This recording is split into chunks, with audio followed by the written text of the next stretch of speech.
সকাল আমার বন্ধুরা, কেমন আছো তোমরা? আশা করি সবাই খুব ভালো আছো, সুস্থ আছো। আর আমরাও বেশ ভালো আছি। আমি আলপনা, আমার নতুন আরও একটি ব্লগে তোমাদের সবাইকে জানাই অনেক অনেক স্বাগত আর অনেক অনেক ভালোবাসা।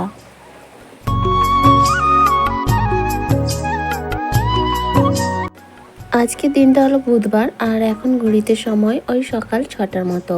তো আরও একটু আগে উঠেছিলাম, উঠে জামা কাপড়গুলো ভিজিয়ে দিয়েছিলাম, তারপরে মেয়েকে রেডি করে টিউশন পাঠিয়ে দিয়েছি। আর তারপর সকালে বাসন মাজা, মানে জল ধরা সমস্ত কাজগুলো কমপ্লিট করে নিয়ে এখন সে যে ভেজানো জামা কাপড়গুলো কেচে নিচ্ছি। তো যাই হোক বন্ধুরা, চলো তোমাদেরকে সাথে নিয়ে আজকে এখন থেকে আজকের ভিডিওটা শুরু করছি। পুরো ভিডিওটা জুড়ে থাকার অনুরোধ রইল। আর দেখো এখন জামা কাপড়গুলো কেচে নিচ্ছি, তবে এগুলো নোংরা জামা কাপড় নয়, রোজকারের ব্যবহৃত যে জামা কাপড়। আর মেয়ের তো এমনিতেই প্রত্যেক দিন 3-4টে করে আমাকে ধুতেই হয়, তার সঙ্গে রয়েছে আমার। তো আজকে থেকে বৃষ্টি আরম্ভ হয়ে গেছে, আবার বেশ কয়েকদিন মানে শুষ্ক আবহাওয়া ছিল, শুকনো রোদ বেশ ভালোই ছিল। চারিদিকে জল একটু কমতেও শুরু করেছিল, কাদাটাও একটু বন্ধ হয়েছিল। তো আবারও সেই আসলে সুখ আমাদের বেশি দিন সয় না আর কি, ওই জন্যই। তো আবারও বৃষ্টি শুরু হয়ে গেল। তো বৃষ্টি শুরু হয়ে গেলেও কাচা তো আর বন্ধ করতে পারবো না।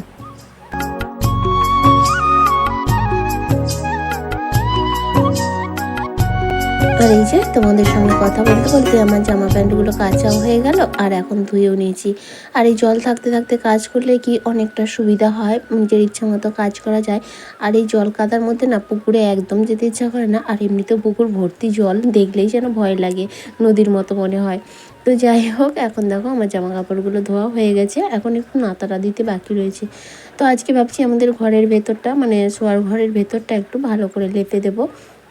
ওদিকে সব জায়গায় দেওয়া কমপ্লিট হয়ে গেছে, আর এখন এই যে ঘরের ভেতরটা দিচ্ছি। কারণ এই জায়গাটা তো মানে প্রত্যেক দিন দেওয়া হয় না। আর প্রত্যেক দিন যদি মাটির ঘরে লেপা পোছা করা হয় তাহলে কিন্তু বেশ দেখতে সুন্দর লাগে, আর মানে একটা ভালো লাগে আর কি, দেখতে একটা মোলায়েম ভাব থাকে, মসৃণ ভাব থাকে। কিন্তু প্রত্যেক দিন দিই না, এই কারণেই বৃষ্টির জন্য ভেজা ভেজা ভাব থাকে। আর বাড়িতে বাচ্চা আছে, সবসময় তার জুতো পরে থাকা হয় না। তো সেক্ষেত্রে ঠান্ডা লেগে যাওয়ার ব্যাপারও থাকে, নিজেদেরও একটু অসুবিধা হয়ে যায়। তো সেই কারণে প্রত্যেক দিন দেওয়া হয় না, ওই 2-3 দিন অন্তর অন্তর দেওয়া হয়। তো কয়েকদিন রোদ বেরিয়েছিল, শুকনো আবহাওয়া ছিল, সেই জন্য ভাবলাম আজকে একটু লেপে দিই। আবার কয়েকদিন ধরে বৃষ্টি হবে, তো আবার করা হবে না।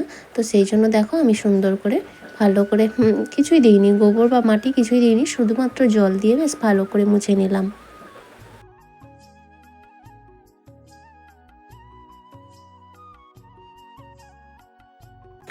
বাসি কাজকর্ম কমপ্লিট, এখন একটু এই যে ব্রাশ মাজন নিয়ে নিচ্ছি, ব্রাশটা করে স্নান করে ঠাকুর পুজোটা দিয়ে নেব। আর তারপর একটু চা খেয়ে আবারও রান্নার তোড়জোড়, কারণ মেয়ে স্কুল যাবে। তো সকালের দিকটা একটু বেশ চাপই থাকে, আবার তাড়াহুড়ো করে করতেই হয়। কিন্তু একটা সুবিধাও আছে জানো তো, সকাল থেকে একটু তাড়াহুড়ো করে কাজ করলে ওই 10:30 নাগাদ আমার কিন্তু মোটামুটি কাজকর্ম কমপ্লিট হয়ে যায় এদিকে। তারপরে ধীরে সুস্থে এবার ঘরের টুকটাক কাজকর্মগুলো করতে কোনো অসুবিধা হয় না। তো যাই হোক, দেখতেই পেয়েছো বৃষ্টির জন্য চারিদিক কাদা। আর আমাদের গ্রামের তো এটাই বৈশিষ্ট্য না, একটু বৃষ্টি হলেই চারিদিকে কাদা।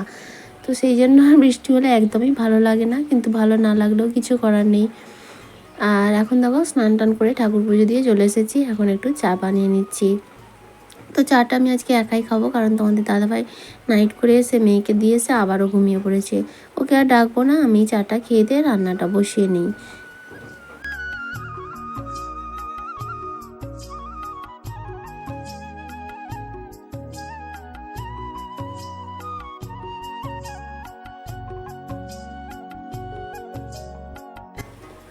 কালকের ভিডিওতে যে সকল বন্ধুরা কমেন্ট করেছো তারা হলো সঙ্গীতা কর্মকার, লালটু পাল, জয়া রায়চৌধুরী, আর হচ্ছে সুদীপ্তা ভট্টাচার্যা, আর নির্কু ঘোষ। বোন কমেন্ট করেছে, দিদিভাই তোমার শাড়ির কালেকশন দেখাও। তো বোন তোমাকে বলি, শাড়ির কালেকশানের ভিডিও কিন্তু আমার পেছনের দিকে রয়েছে, মানে চ্যানেলটা তখন সবে সবে শুরু করেছিলাম, ভিডিও আমি দিয়েছিলাম, তুমি চাইলে দেখতে পারো। আর তা না হলেও তারপর হয়তো 2-1টা শাড়ি কেনা হয়েছে। আর কি বলো তো, আমাদের মতো গরিবের ঘরে খুব বেশি তো শাড়িও নেই, আর দামি দামি শাড়িও নেই, ওই হাতে গোনা গুটি কয়েক রয়েছে। তবে তুমি যেহেতু দেখতে চেয়েছো, অবশ্যই আমার যা আছে তোমাদের সঙ্গে শেয়ার করব, তবে 2-4টে দিন সময় দাও। এছাড়াও রয়েছে সুপর্ণা পাল, তো কমেন্ট করেছে যে আমার কমেন্টটা পড়ার জন্য থ্যাঙ্কস, আমি ডেলি তোমার ভিডিও দেখি, খুব ভালো লাগে।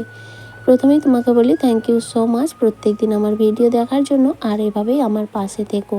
আর কমেন্ট পড়ার জন্য থ্যাঙ্কস জানানোর কোনো ব্যাপার নেই, কারণ আমি প্রত্যেকেরই কমেন্ট পড়ি। তবে প্রত্যেক দিন হয়তো কমেন্ট পড়ে ভিডিওর মাধ্যমে বলা হয় না, কিন্তু কমেন্টের রিপ্লাই আমি দিয়ে থাকি। আর কেনই বা দেবো না, তাই না? তো যাই হোক, তোমাদের সবাইকে অসংখ্য ধন্যবাদ, যারা যারা প্রত্যেককে আমার ভিডিওতে এত সুন্দর সুন্দর কমেন্ট করো আর এইভাবে আমার পাশে রয়েছো। আর তোমাদের কাছে আরও একটাই রিকোয়েস্ট, ভবিষ্যতের দিনগুলোতেও এভাবেই তোমরা আমার পাশে থেকো আর সাপোর্ট করো।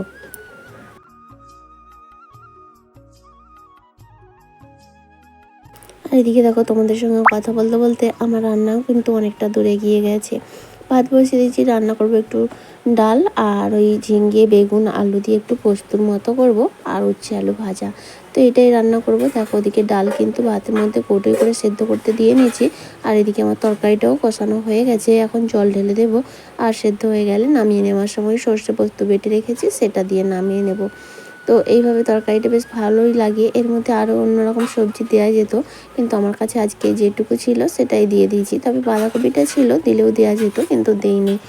আর তারপরে দেখো, জামা কাপড়গুলো যে সকালে ধুয়েছিলাম, সকাল থেকে আর মেলা হয়ে ওঠেনি, কারণ বৃষ্টি তো পড়তেই আছে। তো এখন দেখলাম হালকা বৃষ্টি বন্ধ হয়েছে, তাই ভাবলাম জামা কাপড়গুলো মেলে দিই, অন্তত জলটা ঝরে যাক। আর জলটা ঝরে গেলেই ফ্যানের হাওয়ায় শুকিয়ে দেবো। তাই ওদিকে ঝোলটা চাপিয়ে দিয়ে এখন জামা কাপড়গুলো মেলে দিচ্ছি। আর এখন প্রায় বেজে গেছে 9টা 10-15। তবে তোমাদের দাদাভাই মেয়েকে আনতে গেছে, ও চলে আসবে এখনই। আর আমার রান্নাবান্না মোটামুটি প্রায় কমপ্লিটের পথে। তবে মেয়ের জন্য এখন টিফিন বানাবো। তো কী টিফিন বানাবো সেটা ও আসুক, ওকে জিজ্ঞেস করেই তারপরে বানাবো। আসলে কী বলতো, মেয়েটার না খাওয়া নিয়ে প্রচুর সমস্যা। তাই পছন্দ মতো খাবারটা যদি দেওয়া হয় তাহলেও কিন্তু তবু একটু আধটু খেয়ে নেয় আর কি।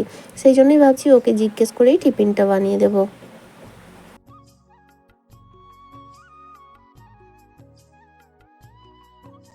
আর এই তো দেখো, বলতে বলতে টিউশন থেকে কিন্তু চলেও এসেছে।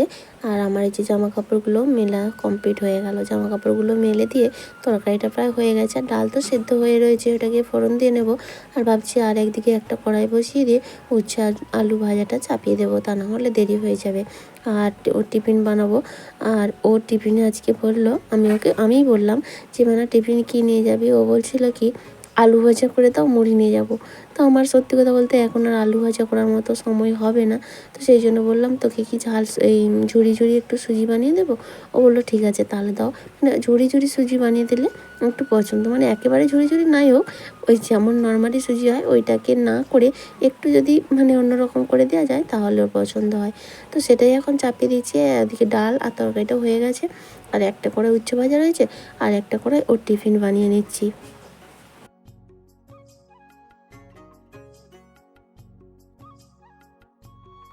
আর এই তো এদিকে টিফিন বানানো হয়ে গেছে, আর এখন টিফিন বক্সে ভরে দিলাম।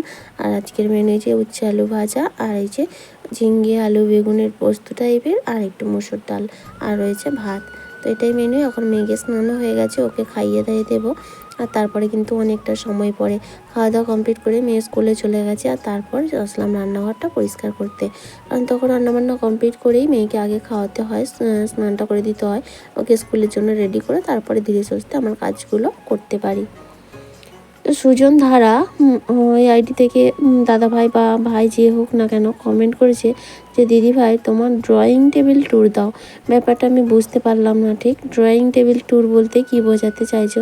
তবে যাই বলো, আমি কিন্তু ড্রয়িং করি না, তবে মেয়ে ড্রয়িং করে, কিন্তু সেরকম কোনো কিছু নেই। আর যদি এটা হয়ে থাকে ড্রেসিং টেবিল, তো কি বলতে চেয়েছো একটু পরিষ্কারভাবে প্লিজ বলো। আর যদি ড্রেসিং টেবিল ট্যুরের কথা বলে থাকো তাহলে কিন্তু আমার সময় লাগবে ওই ভিডিওটা দিতে, কারণ কি আমি শুধু ড্রেসিং টেবিলটাই কিনেছি, কোনো জিনিসপত্র সেভাবে আমার নেই ড্রেসিং টেবিলে, যে এটা তোমাদের সঙ্গে শেয়ার করব। তো যাই হোক, তুমি যেটা জানতে চেয়েছো সেটা অবশ্যই মানে যেটা বলতে চেয়েছো একটু ভালো করে বলো প্লিজ। আর তোমাদের তার সঙ্গে সবাইকে বলি, তোমাদের যদি কোনো রকম ভিডিও আমার কাছ থেকে দেখার ইচ্ছা হয়ে থাকে তাহলে অবশ্যই তোমরা কমেন্ট করে জানাতে পারো। আমার পক্ষে যদি সেটা সম্ভব হয়ে থাকে অবশ্যই আমি তোমাদের সঙ্গে শেয়ার করব।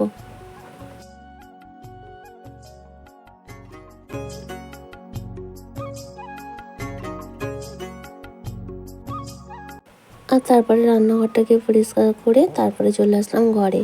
এসে বেডশিটটাকে চেঞ্জ করে দেবো আজকে, বালিশের কভার সমস্ত কিছু খুলে বাইরে রেখেছি।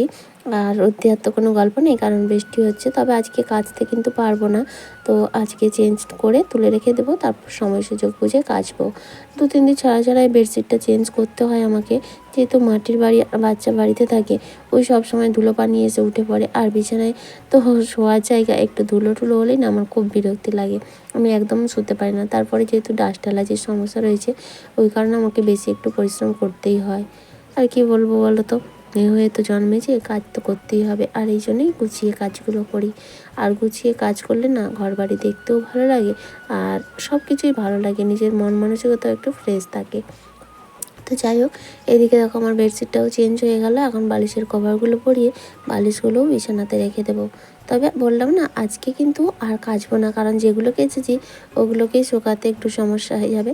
বাইরে একটু মেলে দিয়েছিলাম জল ঝরার জন্য, তারপর দেখলাম আবারও বৃষ্টি হয়ে গেছে, সব কিছুকে তুলে রেখে দিয়েছি। আবার যখন একটু হালকা বৃষ্টি বন্ধ হবে তখন আবারও বাইরে মেলে দেবো, তারপর জলটা ঝরে গেলে একেবারে নিয়ে আসেই খাটের রেলিংগুলো মেলে দেবো।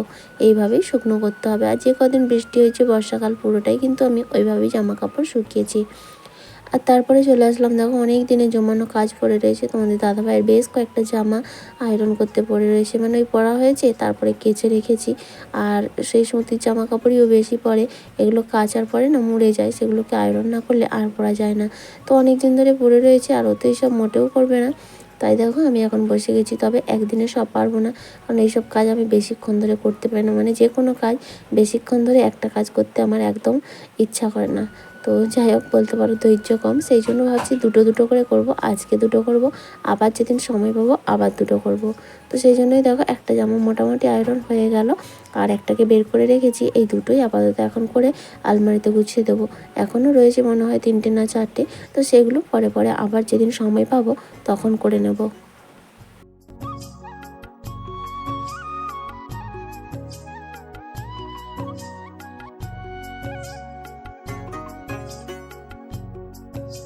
এতক্ষণ পর্যন্ত যে সকল বন্ধুরা আমার সাথে রয়েছে, আমার আজকের ভিডিওটা তোমাদের কেমন লাগলো অবশ্যই একটা কমেন্ট করে জানিও। আর যদি ভালো লাগে তাহলে প্লিজ একটা শেয়ার করে দিও। আর চাইলে তুমি যদি নতুন বন্ধু হয়ে থাকো, আমার চ্যানেলটাকে সাবস্ক্রাইব করে আমার পাশে থাকতে পারো। আর যারা অলরেডি সাবস্ক্রাইব করে আমার এই ছোট্ট পরিবারের সদস্য হয়ে গেছো, তাদের সবাইকে জানাই অসংখ্য ধন্যবাদ।